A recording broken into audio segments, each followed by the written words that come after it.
You can use color to distinguish oscilloscope traces. This makes it much easier to interpret the display. I have a circuit with a sinusoidal source and an RC circuit connected, and I'm looking at the input and the output.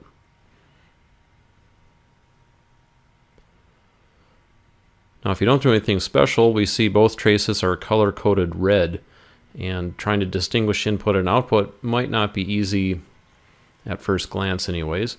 It turns out that the color of the segment connecting the signal to the oscilloscope governs the trace color. So here I've done a right-click, colored the segment blue, and now we can clearly see the difference between the input in red and the output in blue.